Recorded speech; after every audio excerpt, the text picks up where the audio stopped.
KN. Rajanna ಅವರ 75ನೇ ಜನ್ಮದಿನದ ಅಮೃತ ಮಹೋತ್ಸವ ಮತ್ತು ಅಭಿನಂದನಾ ಗ್ರಂಥ ಬಿಡುಗಡೆ ಸಮಾರಂಭ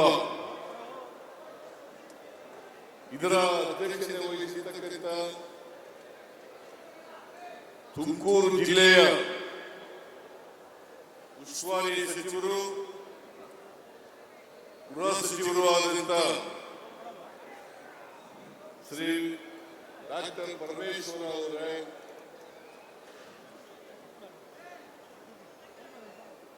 ಸನ್ಮಾನಿತರಾದಂತ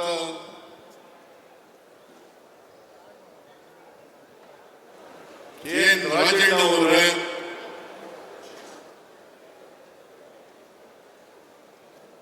ಅವರ ಧರ್ಮಪತ್ನಿ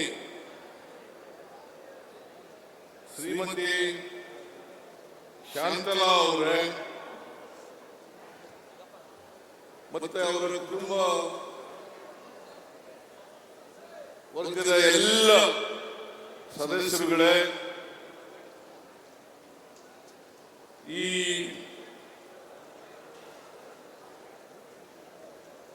ಸಮಾರಂಭದಲ್ಲಿ ಆಶಯ ಭಾಷಣ ಮಾಡದಂತ ಹಿರಿಯ ಸಾಹಿತಿಗಳು ಆದಂತ ಬರಗೂರು ರಾಮಚಂದ್ರಪ್ಪ ಅವರೇ,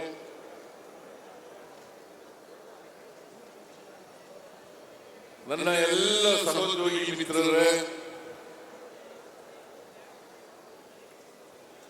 ಶಾಸಕ ಮಿತ್ರರೇ, ಮಾಜಿ ಶಾಸಕರುಗಳೇ, ಮಾಜಿ ಸಚಿವರುಗಳೇ,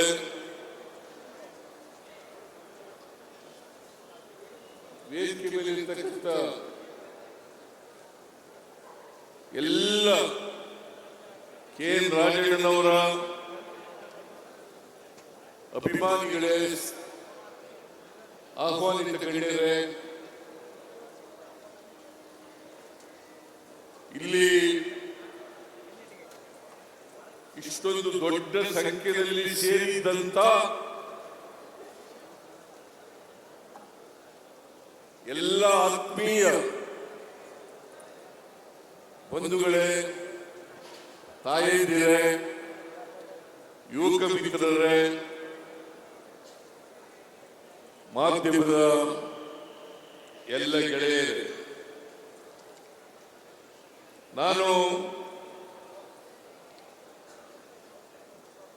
ಈ ಸಂದರ್ಭದಲ್ಲಿ ಸಹಕಾರ ಸಚಿವರಾದಂಥ ಕೆ.ಎನ್. ರಾಜಣ್ಣನವರು 74 ವರ್ಷಗಳನ್ನು ತುಂಬಿ 75ನೇ ವರ್ಷಕ್ಕೆ ಕಾಲಿಡ್ತಾ ಇದ್ದಾರೆ. ಸರಿ ಇಲ್ವಾ?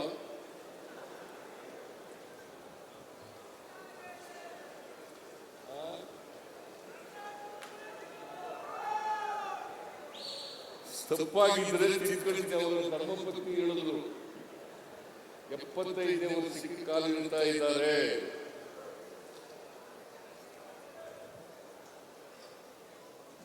ಅವರಿಗೆ ಜನ್ಮದಿನದ ಶುಭಾಶಯಗಳನ್ನು ಕೋರಲಿಕ್ಕೆ ಬಯಸ್ತಾ ಇದ್ದೇನೆ.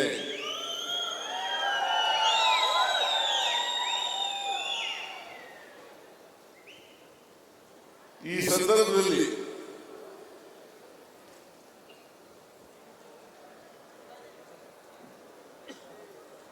ಅವರು 100 ವರ್ಷಗಳಿಗೂ ಹೆಚ್ಚು ಕಾಲ ಬಾಳಲಿ ಅಂತೇಳಿ ಹಾರೈಸ್ತೇನೆ.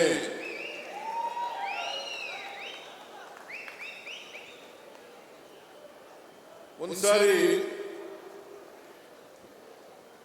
ಮಹಾತ್ಮ ಗಾಂಧೀಜಿಯವರಿಗೆ ಅವರ ಅಭಿಮಾನಿಯೊಬ್ಬರು ಪತ್ರ ಬರೀತಾರೆ, 100 ವರ್ಷ ಬಾಳಿ ಅಂತೇಳಿ ಪತ್ರ ಬರೀತಾರೆ. ಅವರು ಅವರ ಅಭಿಮಾನಿಗೆ ಉತ್ತರ ಕೊಡ್ತಾರೆ, 100 ವರ್ಷ ಅಂತೇಳಿ ಕಡಿಮೆ ಹೇಳ್ಬಿಟ್ಟಿದ್ದೀನಿ ನೀನು, ನಾನು 125 ವರ್ಷ ಬದುಕಬೇಕು ಅಂತೇಳಿ ಇಚ್ಛೆ ಇಟ್ಕೊಂಡಿದ್ದೀನಿ ಅಂತೇಳಿ ಮಹಾತ್ಮ ಗಾಂಧೀಜಿಯವರು ಅವರ ಅಭಿಮಾನಿಗೆ ಉತ್ತರ ಕೊಡ್ತಾರೆ. ನಾನು ಈ ಸಂದರ್ಭದಲ್ಲಿ ರಾಜಣ್ಣನವರು 100 ವರ್ಷಗಳಿಗೂ ಹೆಚ್ಚು ಕಾಲ ಬಾಳಲಿ ಅಂತಲ್ಲಿ ದೇವರಲ್ಲಿ ಪ್ರಾರ್ಥನೆಯನ್ನ ಮಾಡ್ತೇನೆ.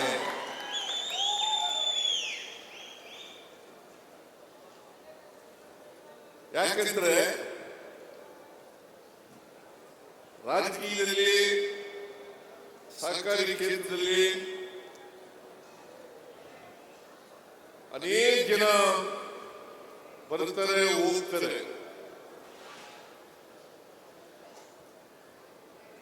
ಇವರು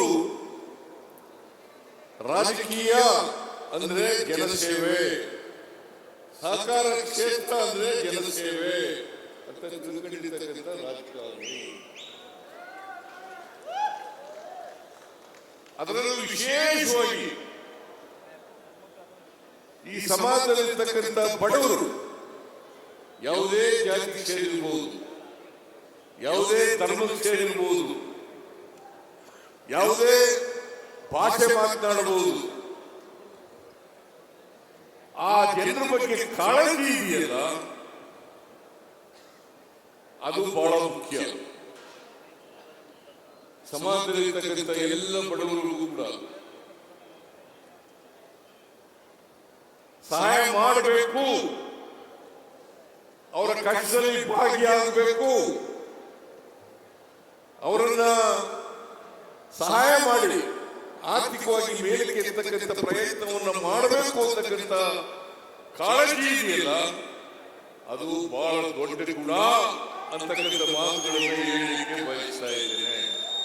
ಅದು ಎಲ್ಲ ರಾಜಕಾರಣಿಗಳಲ್ಲೂ ಕೂಡ, ಎಲ್ಲ ಸಹಕಾರಿಗಳಲ್ಲೂ ಕೂಡ ಅದು ಬರಬೇಕು.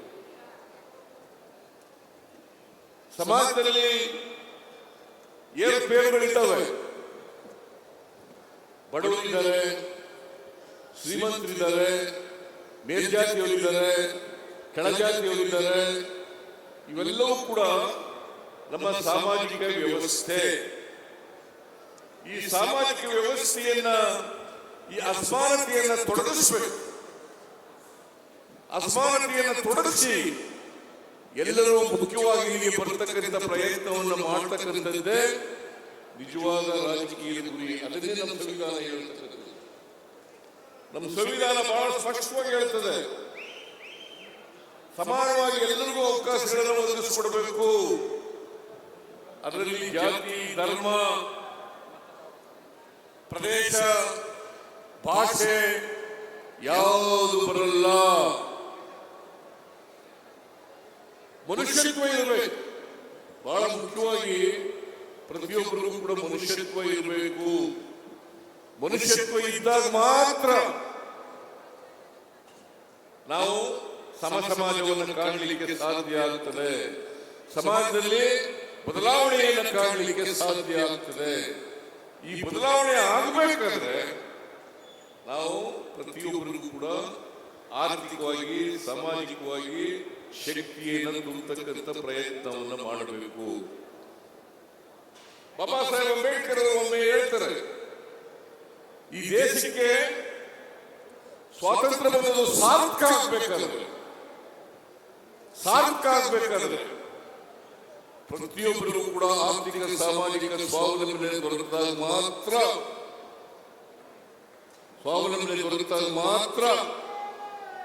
ಸ್ವಾತಂತ್ರ್ಯ ಬಂದದಕ್ಕೆ ಸಾರ್ಥಕ ಆಗ್ತದೆ. ಇಲ್ಲಿವರೆಗೆ ಸಾರ್ಥಕ ಆಗಲ್ಲ. ಇದು ನಾನು ಹೇಳಿದ್ದಲ್ಲ, ಬಾಬಾ ಸಾಹೇಬ್ ಅಂಬೇಡ್ಕರ್ ಅವರು ಬಹಳ ಹಿಂದೆನೇ ಹೇಳಿದ್ರು. ಸಂವಿಧಾನ ಬಂದ ಮೇಲೆ ಹೇಳಿದಂತ ಮಾತು ಇದು. ಒಂದು ಮಾತನ್ನ ನಾನು ಯಾವಾಗಲೂ ಹೇಳ್ತಾ ಇರ್ತೀನಿ. ಮಹಾತ್ಮ ಗಾಂಧೀಜಿಯವರು ಅಲ್ಲ, ಬಾಬಾ ಸಾಹೇಬ್ ಅಂಬೇಡ್ಕರ್ ಅವರು ಕಾನ್ಸ್ಟಿಟ್ಯೂಂಟ್ ಅಸೆಂಬ್ಲಿನಲ್ಲಿ ಒಂದು ಮಾತು ಹೇಳ್ತಾರೆ. ಏನಪ್ಪ ಅದು ಅಂತಂದ್ರೆ, ನಾವು 1950 ಜನವರಿ 26ನೇ ತಾರೀಕಿನಿಂದ ವೈರುಧ್ಯತೆ ಇರ್ತಕ್ಕಂಥ ಸಮಾಜಕ್ಕೆ ಕಾಲಿಡ್ತಾ ಇದ್ದೀವಿ. ಸಂವಿಧಾನ ಒಂದು ಜಾರಿಗೆ ಬರುತ್ತದೆ. ವೈರುಧ್ಯತೆ ಇದೆ ಈ ಸಮಾಜದಲ್ಲಿ. ಆರ್ಥಿಕ ಅಸಮಾನತೆ ಇದೆ, ಸಾಮಾಜಿಕ ಅಸಮಾನತೆ ಇದೆ, ರಾಜಕೀಯ ಅಸಮಾನತೆ ಇದೆ, ಶೈಕ್ಷಣಿಕ ಅಸಮಾನತೆ ಇದೆ. ಇಂಥ ಸಮಾಜಕ್ಕೆ ನಾವು ಕಾಲಿಡ್ತಾ ಇದ್ದೀವಿ. ಇವರಿಗೆ ಸಮಾನ ಅವಕಾಶವನ್ನು ಕೊಟ್ಟು ಸಮ ಸಮಾಜವನ್ನು ನಿರ್ಮಾಣ ಮಾಡದಿದ್ರೆ ಯಾವ ಪ್ರಜಾಪ್ರಭುತ್ವವನ್ನು ನಂಬಿಕೊಂಡಿದ್ದೀವಿ ನಾವು? ಪ್ರಜಾಪ್ರಭುತ್ವದ ಸೌಧ ಇದೆಯಲ್ಲ, ಅದನ್ನೇ ಧ್ವಂಸ ಮಾಡ್ತಾರೆ ಅಂತಕ್ಕಂಥ ಮಾತುಗಳನ್ನ 1949 ಜನವರಿ 25ನೇ ತಾರೀಕು ಹೇಳಿದಂತ ಮಾತುಗಳು. 1949 ನವೆಂಬರ್ 25ನೇ ತಾರೀಕು